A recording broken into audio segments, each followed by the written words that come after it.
Hi everyone, this is Tish Aitken, and I'm here to discuss this month's full moon in Scorpio, which takes place on May 18th, 2019 at 5:11 p.m. Eastern Daylight Time.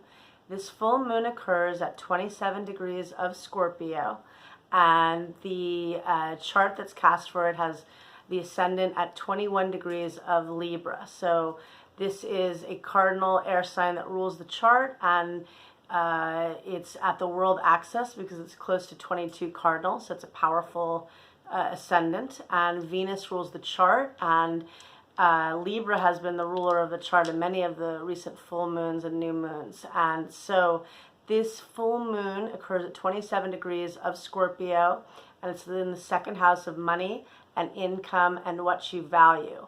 And since the ruler of the chart is Venus, we look at where Venus is, and Venus is now in its rulership. It changed signs on May 15th and entered the fixed earth sign of Taurus, where it's very happy and abundant and prosperous, and it'll be there until June 9th. And on the same day, on May 15th, Mars also exited the sign of Gemini and entered the sign of Cancer, where it's in its fall. It's not as good of a placement. It's kind of a crabby placement of Mars, but it'll be there until July 1st. And so those two planets change signs, and Venus is in the seventh house of relationships. It's conjunct Uranus, and that's also bringing a lot of light and creativity to the Uranus in Taurus story. So we had the new moon. That was a very manifesting new moon in its exaltation in Taurus.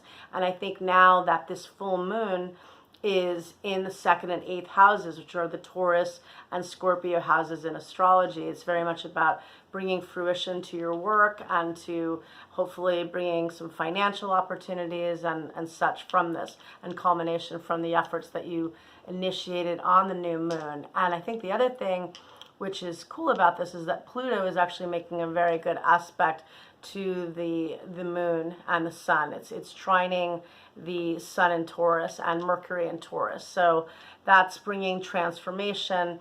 And the thing about the Capricorn stellium that we all have been working with is that Saturn, the South Node, and Pluto all fall in the third house of communication and ideas. So hopefully that's where you're structuring things. That's where you're restructuring with Saturn. That's where you're up-leveling and transforming with Pluto.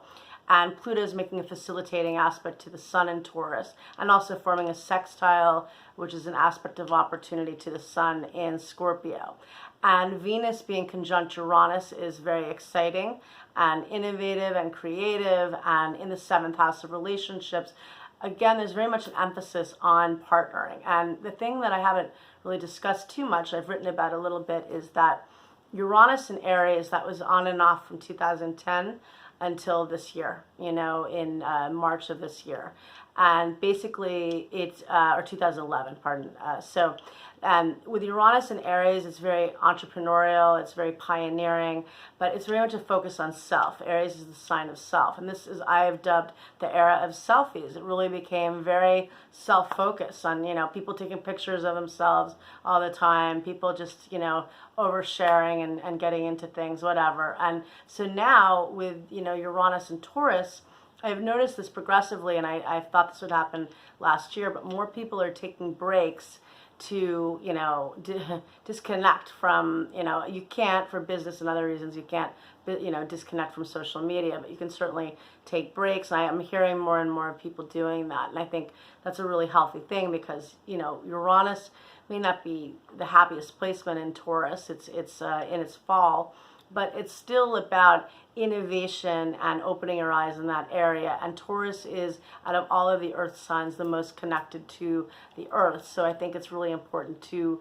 find more time to find new things of value and, getting in nature again. They talk more about nature deficit disorder, and I think that's pretty prevalent in people that work from home or people that are on the computer a lot. So I think that's something that's becoming more of a reality. And also connecting, in a real way, and being in the moment, not taking pictures of everything, or if you're at a concert, listening to the music rather than, filming it, for the whole time or whatever. I think that it's really about being aware, and Uranus is about opening your eyes and being aware. And I think that Uranus-Venus together is really innovative and creative, and this full moon is very powerful. Scorpio is a sign of power and transformation, and hopefully up-leveling your life. It's in the second house of income, but also what you value, and that's the Taurus house in astrology. And so I think that's really important. And I think also looking back to where when Saturn was at the late degrees of Scorpio, which would have been the summer of 2015, Saturn stationed at 28 degrees of Scorpio.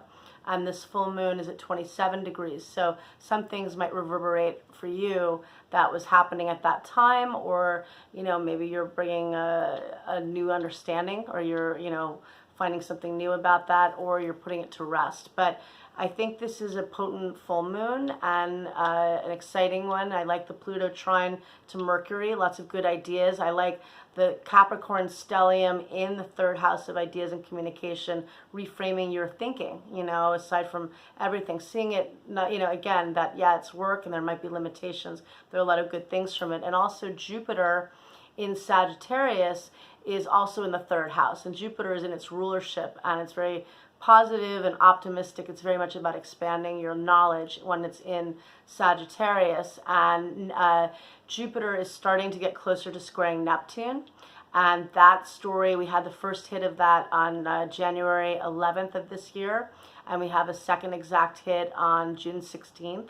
So that's, you know, very contrary to the Saturn lineup, the Capricorn lineup, which is about facing reality, facing responsibility.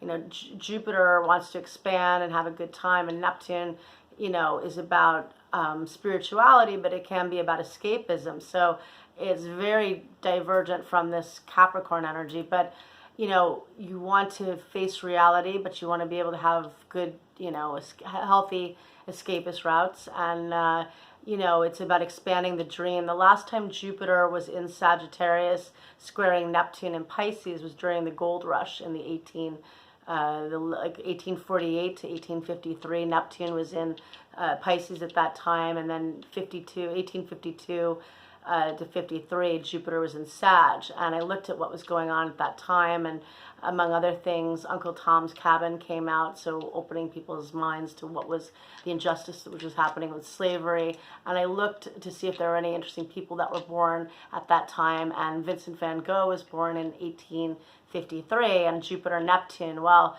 Jupiter expands, and Neptune is about creativity and art of all forms. So I think it's, you know, doing manifesting work, visualizing, you know, doing all of that, but also certainly, you know, working with the Capricorn story. So I wish you a lot of luck, and thank you very much. Take care.